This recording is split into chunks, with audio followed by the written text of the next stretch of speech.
नमस्कार। सहजयोग परिवार की ओर से आज ऑनलाइन ध्यान के कार्यक्रम में हमारे साथ जुड़े सभी आदरणीय शिक्षकगणों का हम हृदय से स्वागत करते हैं। आज का हमारा सेशन जो है ध्यान, योग और संगीत के संबंध के ऊपर है, जिसमें कि हम लोग जानेंगे कि शास्त्रीय संगीत हमारे चक्रों को किस प्रकार से प्रभावित करता है। इससे पहले हम लोग चलिए जानते हैं संक्षेप में कि हमने हमारे पिछले सेशन में क्या क्या जानकारी हासिल की थी। हमारा जो पिछला सेशन था वह लीवर डाइट पे था। लीवर यानी कि यकृत जो हमारे शरीर का सबसे बड़ा अवयव है। सहजयोग की दृष्टिकोण से यह हमारे चित्त का स्थान है। यदि लीवर अस्वस्थ है तो हम देखते हैं कि हमारा जो चित्त है वह भी अस्थिर और अशांत रहता है। लीवर हमारे शरीर में कई महत्वपूर्ण कार्य करता है, जैसे कि हमारे शरीर से टॉक्सिन्स को निकालकर हमारे जो रक्त को है शुद्ध करता है। इसके अलावा हमारे शरीर में कोलेस्ट्रॉल की मात्रा को नियंत्रित करता है और कोलेस्ट्रॉल का निर्माण भी करता है। हमारे शरीर में जो फैट्स हैं उसको ऊर्जा में परिवर्तित कर हमारे मस्तिष्क को उसकी पूर्ति करने का कार्य भी लीवर द्वारा ही होता है। इसके अलावा कई इम्पॉर्टेंट विटामिन्स, आयरन हो गया, कॉपर हो गया, इसको भी हमारा लीवर स्टोर करता है। कई बार हमारा लीवर जो है असंतुलित हो जाता है। इसके कई कारण हैं। हमारा अति विचार करना, अति कार्यशीलता या फिर कुछ हानिकारक वस्तुओं का सेवन। लीवर से जो डिजीज़ेस संबंधित है उसके बारे में भी हमने जानकारी हासिल की थी, जैसे जॉन्डिस हो गया, hepatitis, liver cirrhosis, fatty liver वगैरह। अपनी लीवर को स्वस्थ रखने के लिए क्या डाइट प्लान हमने फॉलो करना चाहिए, इसके बारे में भी हमने जानकारी हासिल की थी। साथ ही साथ जो हानिकारक वस्तुएं हैं जो हमारे लीवर को नुकसान पहुंचा सकती है उसके बारे में भी हमने डिटेल में जाना था। सहजयोग में कुछ बहुत ही आसान सी ट्रीटमेंट्स हैं अपने लीवर को स्वस्थ रखने के लिए, जिसमें से मुख्य थी स्वादिष्टान चक्र पर ध्यान, नियमित जल क्रिया और आइस पैक ट्रीटमेंट। तो चलिए अब हम अपने आज के सेशन की शुरुआत करते हैं। हम सभी जानते हैं कि संगीत जो है हमारे जीवन का अविभाज्य अंग है। हम में से शायद बहुत से लोग बिना संगीत के अपने जीवन की कामना भी नहीं कर सकते। आज संगीत जो है केवल मनोरंजन न होकर योग, ध्यान, पूजा और चिकित्सा में भी लाभदायक है। हम सभी अलग अलग तरीके से संगीत का आनंद लेते हैं, जैसे कि चाहे वह कोई गीत हो गया, भजन हो गया, भक्ति संगीत, लोरी या फिर कोई धुन। आज हम अगर मनुष्य के जीवन को देखते हैं तो उसकी जो जीवन शैली है बहुत ही तेज और व्यस्त है। काम का बोझ, आराम की कमी और सदैव विचारों से घिरे रहना उसके जीवन का हिस्सा हो गई है। इन विचारों के जंजाल से ही हम देखते हैं कि हमारे ऊपर मानसिक और शारीरिक तनाव आता है और हर वक्त हमारा जो मन है अस्थिर और अशांत रहता है। ऐसे में यदि कुछ देर के लिए हम अपना मन पसंदीदा जो संगीत है, शांत मधुर संगीत सुन लेते हैं तो तुरंत ही हम तनाव मुक्त महसूस करते हैं और ऊर्जा से भरपूर हो जाते हैं। संगीत की उत्पत्ति प्रकृति से ही हुई है। जब मनुष्य बोलना भी नहीं जानता था तभी से वह प्रकृति में होने वाली ध्वनियों को सुनता था, जैसे कि पंछियों का चहचहाना, बारिश की बूंदें, हवा की सरसराहट वगैरह। प्रकृति के इन्हीं नाद और ध्वनियों का गहन अध्ययन कर हमारे ऋषि मुनियों ने संगीत शास्त्र की रचना की और इस संगीत शास्त्र के महासागर में से उत्पन्न कई अनमोल मोतियों को सुनकर ही हम हमेशा आनंद और निरानंद की अनुभूति करते रहते हैं। साधारण संगीत की अपेक्षा शास्त्रीय संगीत जो है अधिक प्रभावी है, क्योंकि जब हम साधारण संगीत सुनते हैं तो कुछ ही देर के लिए उसका प्रभाव हमारे ऊपर रहता है, लेकिन शास्त्रीय संगीत जो है हमारे मन को, चित्त को गहनता से एकाग्र और स्थिर करता है, हमारे मस्तिष्क में सकारात्मक तरंगे उत्पन्न करता है, जिसकी वजह से हमारी थकान तो दूर होती ही है, हमारी जो कार्य क्षमता है वो भी बढ़ती है। न्यूरल साइंस के जो साइंटिस्ट हैं, उन्होंने जब गहन अध्ययन किया तो उन्होंने पाया कि जीवन में कुछ लोग जो हैं अपने मस्तिष्क की दाहिनी ओर की ऊर्जा का अधिक इस्तेमाल करते हैं, जैसे कि मैथ्स, इंजीनियरिंग, लॉजिक और एनालिटिकल स्टडीज़ में रुचि रखने वाले लोग। वहीं पे कुछ लोग जो हैं अपने मस्तिष्क की बाईं ओर की ऊर्जा का अधिक इस्तेमाल करते हैं, जैसे कि चित्रकार हो गए, साहित्यकार हो गए वगैरह।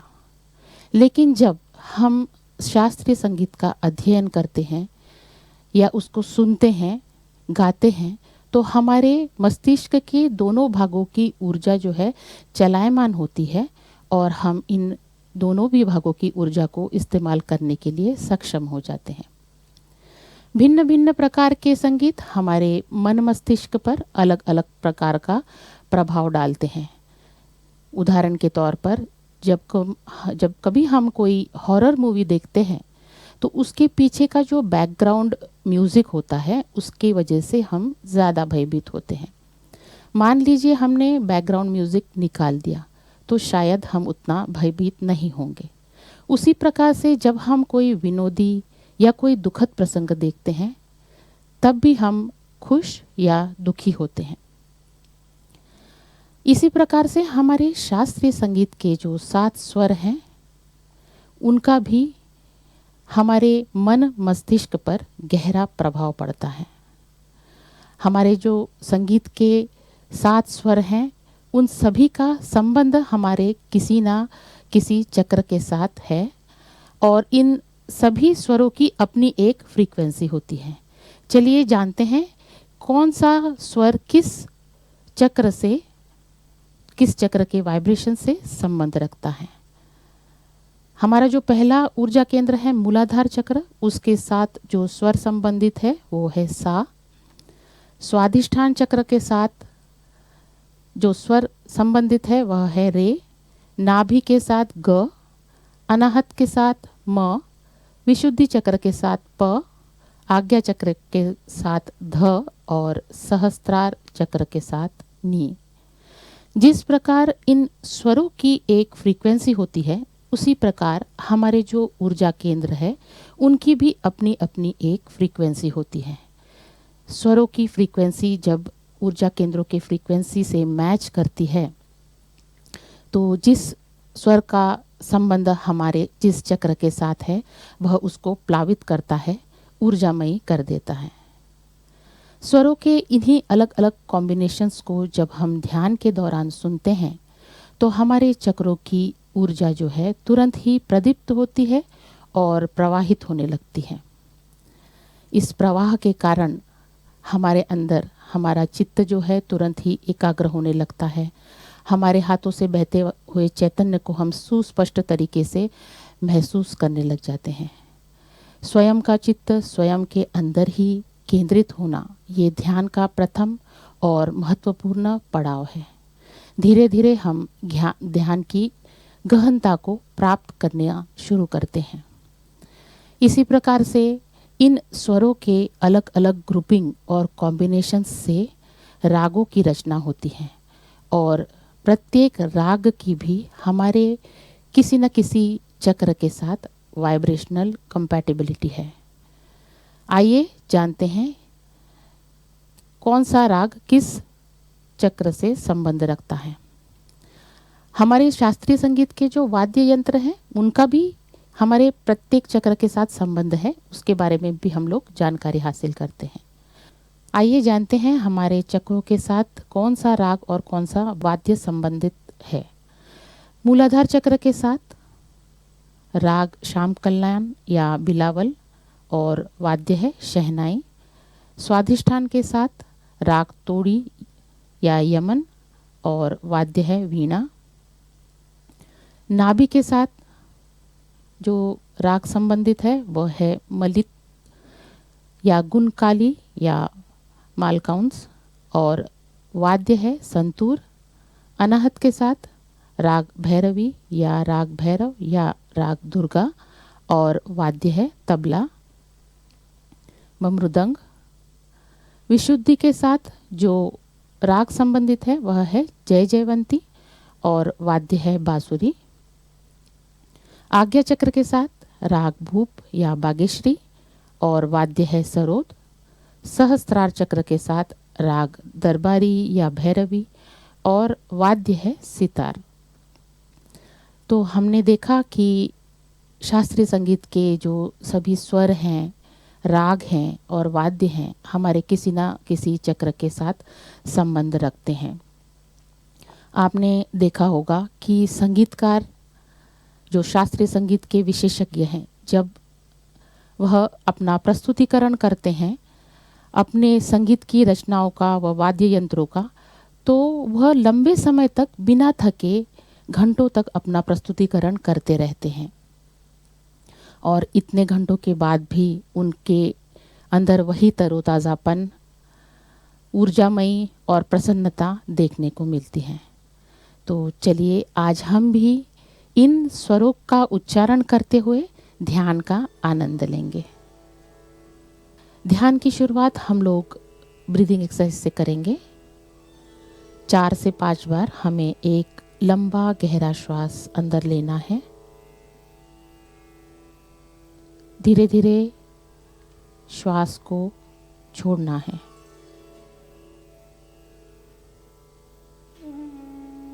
फिर से एक लंबा गहरा श्वास अंदर लेना है।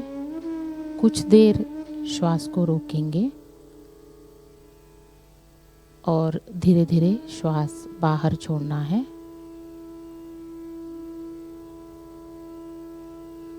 फिर से एक लंबा गहरा श्वास हम अंदर लेंगे। कुछ देर श्वास को रोकेंगे और धीरे धीरे श्वास बाहर छोड़ेंगे।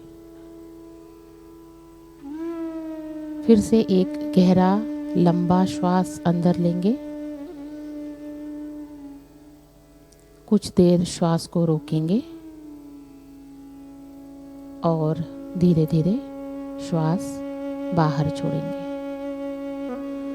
अब एक आप लोगों को वीडियो दिखाया जाएगा जिसमें कि हम प्रत्येक चक्र के साथ जो स्वर संबंधित है उसका उच्चारण करते हुए अपना चित्त प्रत्येक चक्र की ओर घुमाते हुए धीरे धीरे सहस्त्रार चक्र पर लाएंगे और यहाँ पर कुछ देर ध्यान करेंगे।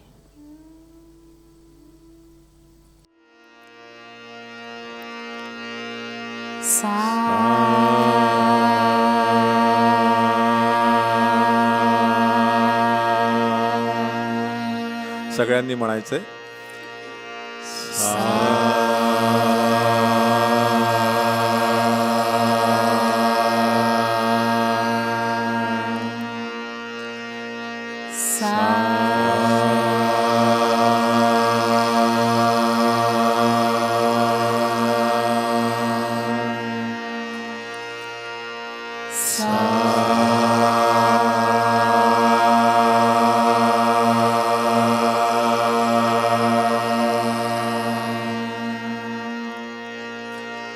स्वादिष्ठान चक्र रे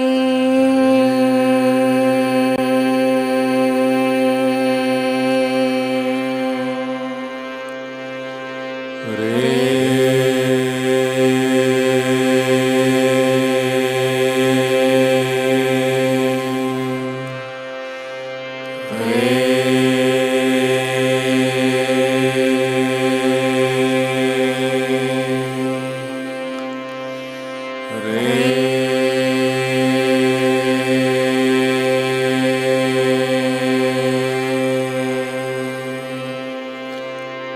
नाभी चक्र, ग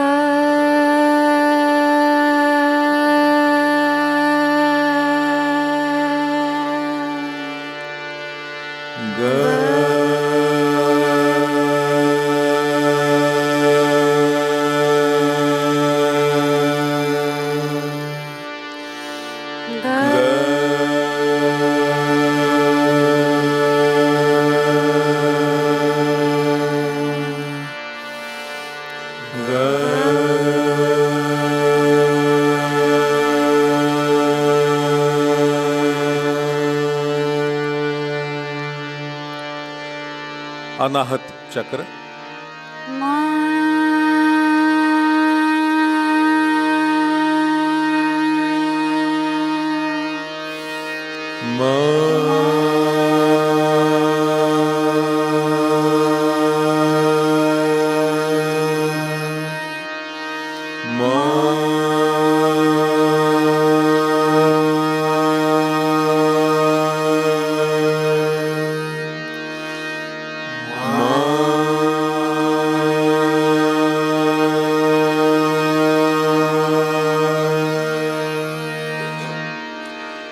विशुद्धि चक्र, प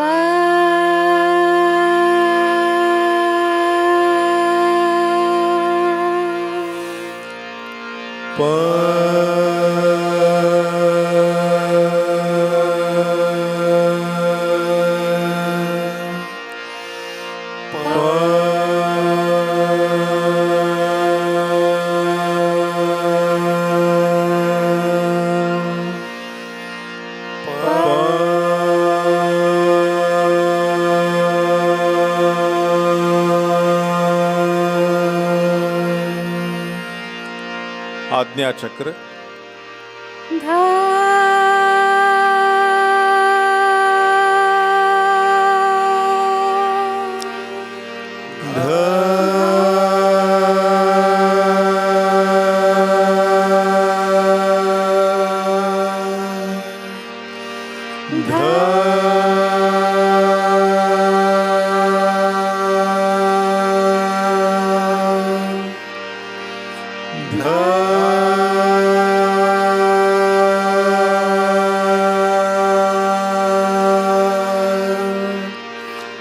सहस्त्रार चक्र, नी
आता आपण हेच स्वर एका मागोमाग एक आळवणार आहोत.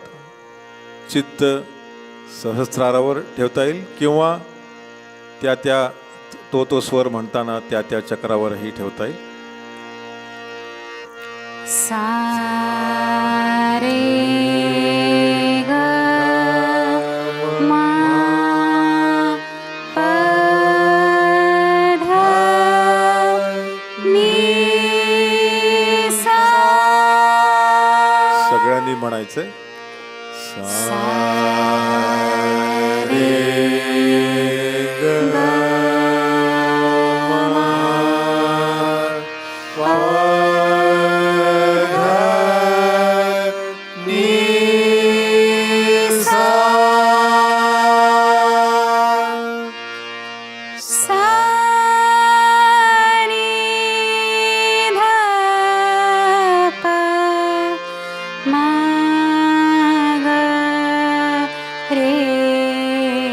सा सा रे ध प म ग रे सा. पुन्हा एकदा सा रे ग म प ध नि सा सा रे ग म प ध नि सा. सा नि ध प म ग रे सा सा रे ध प म ग रे सा.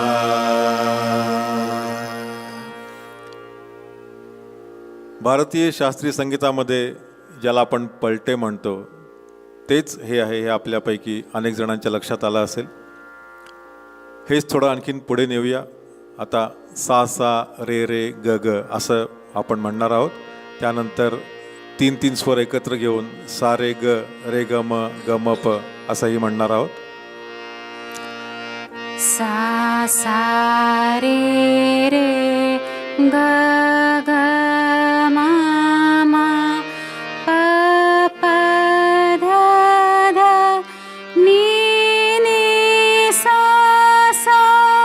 सगळ्यांनी म्हणायचंय. सा सा रे रे ग ग म म प प ध ध नि नि सा सा. सा सा नि नि ध ध प प म म ग ग रे रे सा सा. सा सा रे रे ध ध प प म म ग ग रे रे सा सा. सा रे ग रे ग म ग म प म प ध प ध नि ध नि सा. सा रे ग रे ग म ग म प म प ध प ध नि ध नि सा. सा नि ध नि ध प ध प म प म ग म ग रे सा. सा नि ध नि ध प ध प म प म ग म ग रे सा.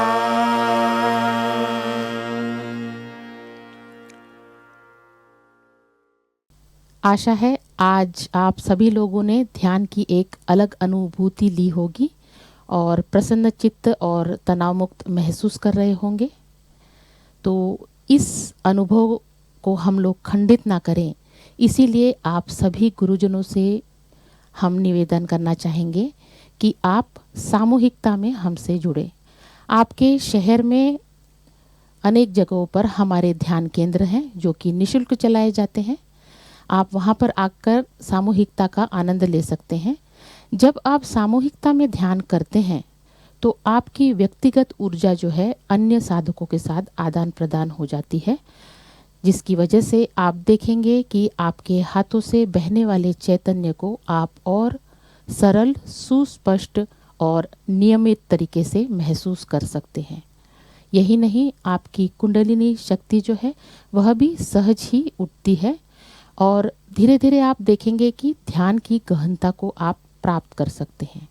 आपके मन और शरीर से संबंधित जो समस्याएं हैं वह भी धीरे धीरे दूर होने लगती है और हमारे अंदर जो सूक्ष्म दोष है वह भी नष्ट होते हैं।